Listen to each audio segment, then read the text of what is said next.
Hello and welcome to We the People Taking Back Our Power. I'm Yasmin Attar and this is my YouTube channel, Dr. Atari. Until recently, nobody knew much about Franklin Delano Roosevelt's Second Bill of Rights. When Michael Moore released his movie Capitalism, A Love Story in 2009, he showed the archive footage of FDR introducing his Second Bill of Rights that unfortunately was not played publicly because FDR died shortly afterward. Here is the speech in its entirety. It's only 2 minutes. In our day, certain economic truths have become accepted as self-evident. A second Bill of Rights, under which a new basis of security and prosperity can be established for all, regardless of station or race or creed. Among these are the right to a useful and remunerative job, the right to earn enough to provide adequate food and clothing and recreation, the right of every farmer to raise and sell his products at a return which will give him and his family a decent living, the right of every businessman, large and small, to trade in an atmosphere of freedom, freedom from unfair competition and domination by monopolies at home or abroad, the right of every family to a decent home, the right to adequate medical care and the opportunity to achieve and enjoy good health, the right to adequate protection from the economic fears of old age, sickness, accident, and unemployment, the right to a good education. All of these rights spell security. And after this war is won, we must be prepared to move forward in the implementation of these rights to new goals of human happiness and well-being. For unless there is security here at home, there cannot be lasting peace in the world. To summarize, the rights are employment, the right to work, to have food, clothing, and leisure with enough income to support that, farmers' rights to a fair income, freedom from unfair competition and monopolies, housing, medical care, social security, and education. Why are these rights so important? What's the relevance today? Why have they been forgotten? Poll after poll shows Americans today have a negative view of government. We don't trust government. We want small government, or at least that's what the talking heads keep telling us. This wasn't always the case. In the 1950s and early 1960s, over 70% of Americans said they could trust their government to do the right thing. Currently, trust in government hovers around 20%, as shown in this graph.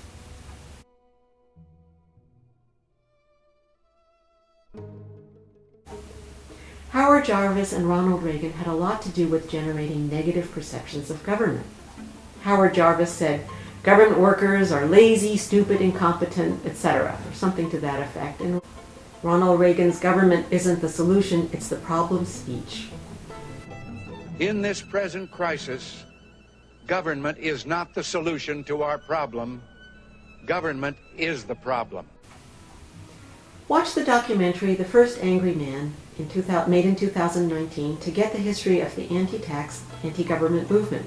It wasn't the clear path to victory that some sources would have you believe. It showed the downside of Prop 13, the impact on California's education system and infrastructure. Hint, it's not good. Because of a loophole in the law, it was mainly people with commercial and industrial properties who benefited. Prop 13 has resulted in a fiscal crisis for California due to the lost revenue, with devastating effects on public schools, state government services, and public parks, to name a few. As a government employee, when I was working in the county's mental health department, I remember feeling the negativity, the attitudes toward government workers. I couldn't understand the bad PR when we perform essential services. Many of the jobs government workers do are ones that are difficult and dangerous. Sheriff, police, fire, public health, mental health, agriculture inspection, public works. Without government, we wouldn't have roads, bridges, public schools, the internet, safety, Social Security, Medicare, and COVID-19 vaccines. Business wouldn't be possible without government to guarantee patents and copyrights.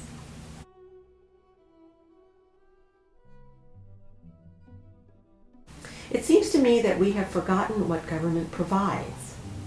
Those who say, I want small government and less regulation, I bet they are the first ones to demand action when their food is poisoned or they find out something in their environment causes cancer. Am I right? Guess who do they expect to respond? Yes, you got that correct. The government. So what role should government play in our lives? Our Constitution and Bill of Rights provides us with general guidelines, but that's all they really do. The way I see it, our government should be responsible for keeping us safe and ensuring the conditions exist for us to have an opportunity for life, liberty, and the pursuit of happiness. This is what FDR's Second Bill of Rights is about. It is all about justice and fairness, which is the reason I use these terms. When things go wrong, people may not explicitly say, I want the government to protect me, but who or what else could it be? Who else has the authority and resources to be effective? Many advocate leaving all the problems to the private sector, the free market. Give me a break. The private sector is about making profits, bottom lines.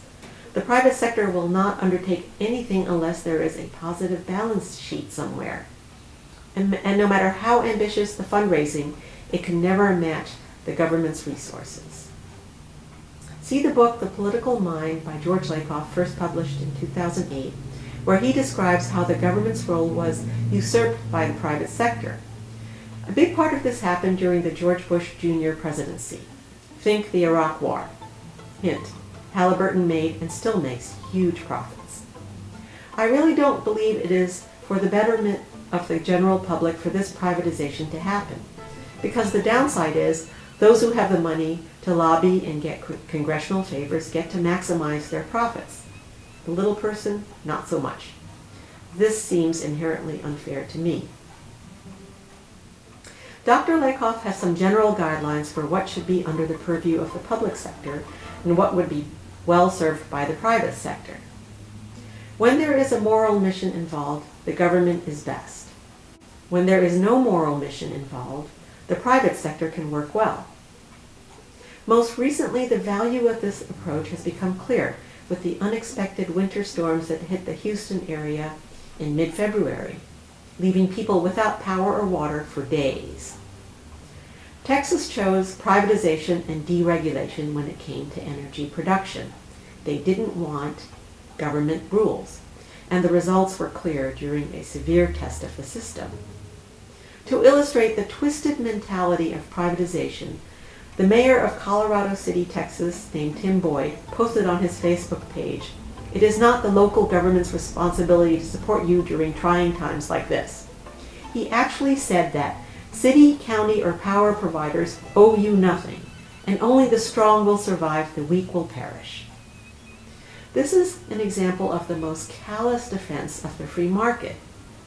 If you don't have a private jet to fly yourself to Cancun, then you deserve to freeze to death?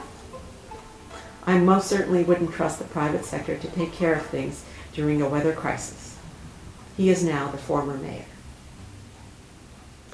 What can we as individuals do to make our country fair and just for all citizens? The public has to demand it. Millennials are good at letting it be known corporations must ensure their products are environmentally friendly and their workers are treated fairly. We must also pay attention in the voting booth and not just vote for the candidate we like or would want to have a beer with. What do corporations have to do to ensure they maintain a responsibility to the community and not just their bottom lines? Corporations have to take on the responsibility of fulfilling the customer's demands. Private industry must also consider the public and communities by producing goods and services that are sustainable and less harmful to the environment. It is in fact good for business. Take a look at marketer and author Bill Novelli's new book, Good Business, published this year in 2021, where he talks about the way business can create social capital by doing what is socially good.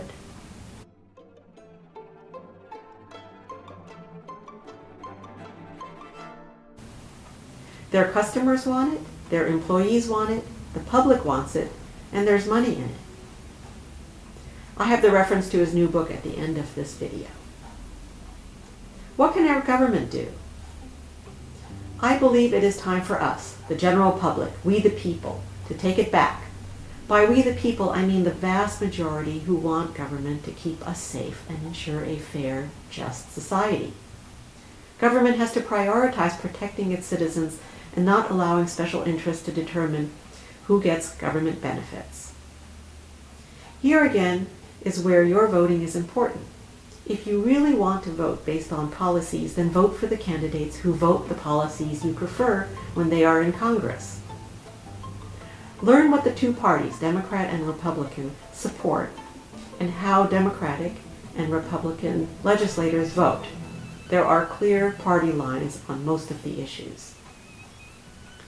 George Lakoff has some suggestions. It is the government's role not only to protect citizens, but to empower them as well. By protecting and empowering people, the government guarantees liberty, and they do this through having the authority to create laws and levy taxes. The government is also the entity that ensures a fair and responsible market exists for all to participate through the enactment of regulation. Dr. Lakoff sees this as part of the moral mission of government. The people of Texas certainly could have used it in the past week. Thank you for watching. If you like this video, please click the like button and subscribe. I would love to hear back from you, so please also leave a comment below.